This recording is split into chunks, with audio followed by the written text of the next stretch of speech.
Hello, English learners. Welcome back to English Fluently Podcast. My name is Marco. And I'm Erica. Today, we're diving into a question that so many of you have asked us. Why? People give up on learning English and how to avoid it.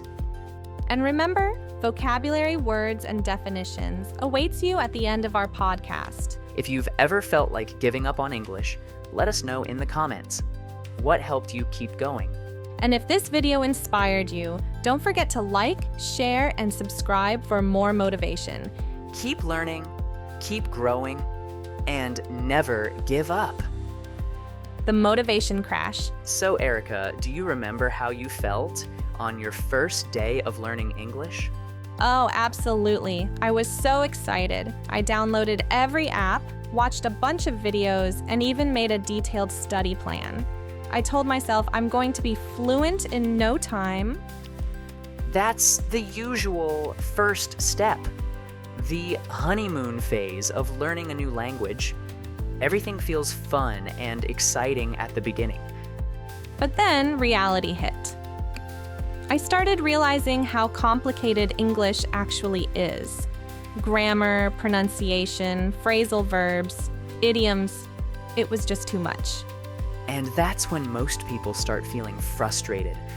When they realize that learning a language isn't just about memorizing words, but actually putting everything together. Exactly. At first, I felt like I was improving quickly, but then I started struggling. I kept forgetting words, and when I tried to speak, my mind just went blank. That's what we call the motivation crash. People expect fast results, and when they don't see them, they feel like they're failing.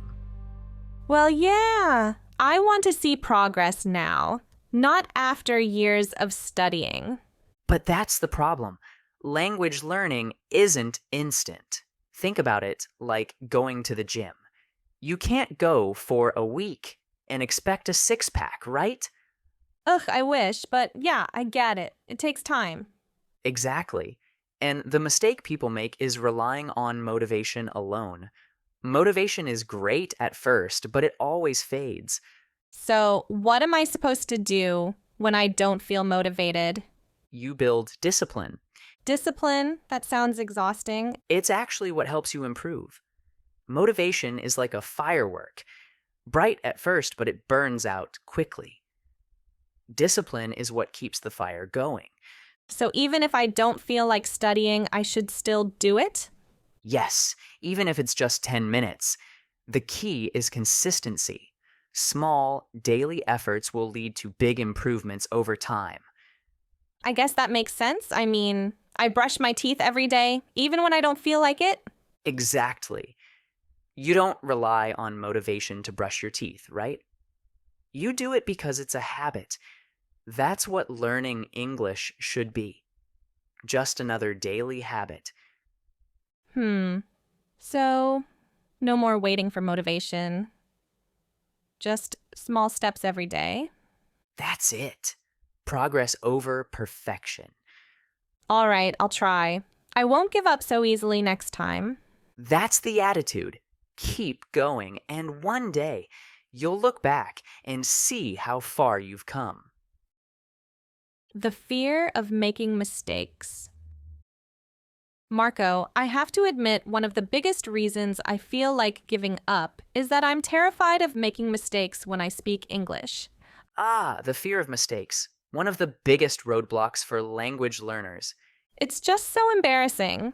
What if I say something wrong and people laugh at me? Let me ask you something. Have you ever laughed at someone trying to speak your language? No, of course not. If anything, I admire them for trying. Exactly. So, why do you think people would laugh at you?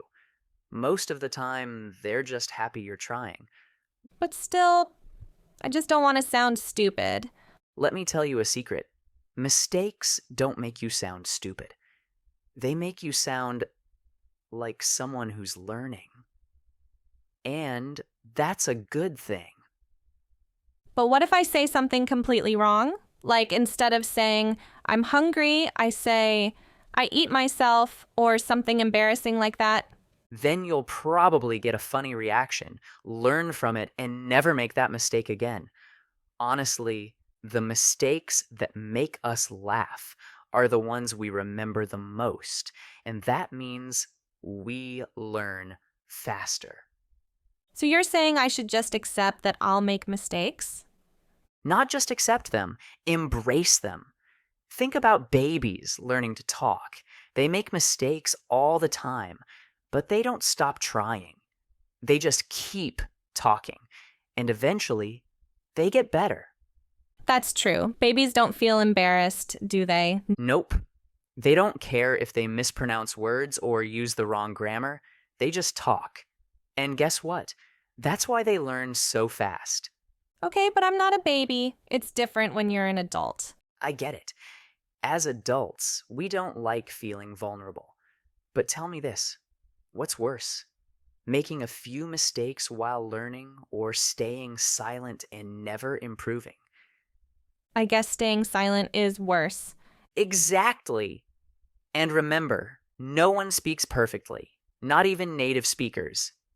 We all mess up sometimes. The difference is, they don't let it stop them from speaking. So instead of worrying about mistakes, I should just focus on communicating? Yes, communication is the goal, not perfection. If someone understands you, even with mistakes, that's already a success. That actually makes sense. I've been too focused on saying everything perfectly instead of just speaking. See? And the more you speak, the better you get. But if you wait until you feel ready, you'll be waiting forever.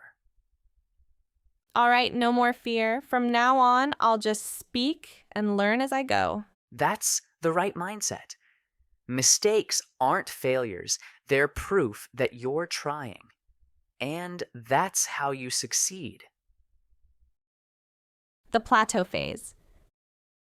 Marco, there's something that frustrates me even more than making mistakes. It's this feeling that I'm stuck. I've been learning English for months, and at first I could see my progress. But now, I feel like I'm not improving at all. Welcome to the infamous plateau phase. Every language learner experiences this. You make great progress in the beginning, and then it feels like you've hit a wall. Yes, that's exactly how I feel. In the beginning, everything was new and exciting. I was learning new words every day, and I felt so confident. But now I feel like I'm just stuck at the same level. That's because at the start, everything you learn is fresh and noticeable. But as you advance, improvements become smaller and harder to notice. It's not that you're not improving, it's just that the progress is less obvious. But how do I get past this? I don't want to feel like I'm learning for nothing. First, remind yourself that you are improving, even if it doesn't feel like it. Just because you don't see huge changes doesn't mean they're not happening. Second, you need to challenge yourself in new ways. What do you mean? Well, think of it like working out. If you keep lifting the same weights, your muscles stop growing. Your brain works the same way. If you keep learning in the same way, your progress slows down. So I need to switch things up? Exactly. Try new methods. Watch TV shows without subtitles, listen to podcasts meant for native speakers, write a daily journal in English, or have real conversations with people. Give your brain something new to process. I guess I have been doing the same routine for a while now. Maybe I need to push myself a little more. Yes, and don't forget to measure progress differently. Instead of focusing on how far you still have to go, look at how far you've come. Record yourself speaking today, and then listen to it a few months from now. You'll be surprised at the difference. That's actually a great idea. I never really stop to see my progress. I'm always just thinking about what I still don't know. That's the mistake most learners make. They focus too much on perfection instead of progress. Language learning isn't a straight road. It has ups and downs, but if you keep moving forward, you will improve. All right, I'm going to try changing up my routine. No more feeling stuck. I'll challenge myself. That's the mindset of a real language learner. Keep pushing forward, and one day, you'll realize you're no longer stuck. You're just growing. Lack of time. Marco, I think I figured out another reason why people give up on learning English. They just don't have time. And honestly, I feel the same way sometimes. Life is so busy. Work, family, responsibilities. How can I possibly fit English into all of that? The classic "I don't have time" excuse. But let me ask you something. Do you have 5 minutes a day? Of course I do. But 5 minutes isn't enough to learn a language. That's where you're wrong. 5 minutes a day is better than nothing. The problem is, people think they need an hour of study time to make progress. But the truth is, consistency matters more than long study sessions. But what can I even do in just 5 minutes? A lot. You can listen to an English podcast while making breakfast, read a short article while drinking coffee, or learn a new phrase while waiting in line. Small moments add up. Okay, but what if I don't have the energy after a long day? Sometimes I'm just too tired to study. I get that, but learning English doesn't always have to feel like studying. Watch a YouTube video, listen to music, or even think in English while showering. Find ways to make it part of your daily life instead of treating it like a chore. So instead of looking for extra time, I should use the time I already have? Exactly. People waste so much time scrolling on their phones or watching random videos. Imagine if just a small part of that time was used for English. You're right. I do spend a lot of time on social media. Maybe I can follow some English learning accounts and learn something while scrolling. That's a great idea. Also, remember that small efforts add up. 5 minutes today, 10 minutes tomorrow. It all counts. Learning a language isn't a race, it's a journey. I like that. I'm going to stop saying I don't have time and start making the most of the time I already have. That's the mindset that leads to fluency. Keep going, and you'll see progress sooner than you think. Lack of confidence. Marco, I think the biggest problem for me isn't just time or feeling stuck. It's confidence. I feel like I'll never be good enough at English, no matter how much I study. The confidence trap. So many learners struggle with this. But let me ask you, what exactly makes you feel like you're not good enough? I don't know. I listen to native speakers and they sound so natural. I try to speak and I just feel awkward. My pronunciation isn't perfect, I forget words, and I always second-guess myself. Let me tell you something important.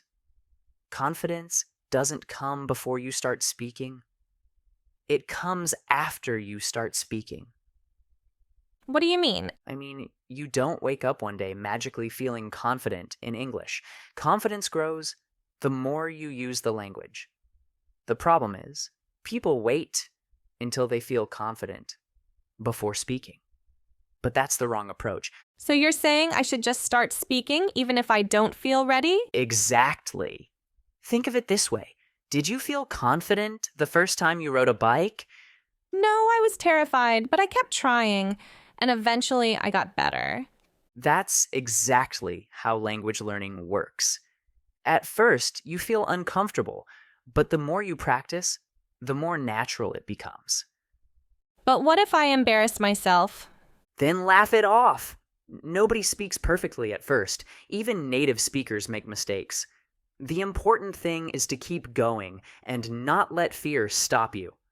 I guess I've been too hard on myself. I expect perfection, but maybe I should just focus on improvement. That's the right mindset. Confidence isn't about never making mistakes. It's about believing in yourself enough to keep trying. Okay, no more waiting until I feel ready. From now on, I'm just going to speak and learn along the way. That's the best way to learn. Speak today, make mistakes today, and be fluent tomorrow. You know what, Marco? I think I've been too hard on myself. I just need to keep going, even when it's tough. That's the spirit. No one learns a language overnight, but if you keep pushing forward, one day you'll look back and realize just how far you've come. Thanks, Marco. I'm not giving up. To progress, not perfection. Vocabulary, words, and definitions. Motivation. The desire or enthusiasm to do something. Example, : At first, I had a lot of motivation to learn English, but then it faded. Discipline. The ability to continue doing something even when it's difficult, or you don't feel like it. Example, you need discipline to study English every day, not just motivation. Embarrassing. Something that makes you feel uncomfortable or ashamed. Example, making mistakes in English feels embarrassing, but it's part of learning. Fluency. The ability to speak a language easily and correctly. Example, my goal is to achieve fluency in English so I can travel and work abroad. Confidence. The belief in yourself and your abilities. Example, speaking English with confidence is more important than being perfect. Frustrated. Feeling annoyed or upset because something is difficult. Example, I feel frustrated when I forget English words during conversations. Honeymoon phase. The exciting beginning of something new before the difficulties appear. Example, the honeymoon phase of learning English was fun, but then it got harder. Plateau. A period when progress stops or slows down. Example, I feel like I've hit a plateau because I'm not improving as fast as before. Chore.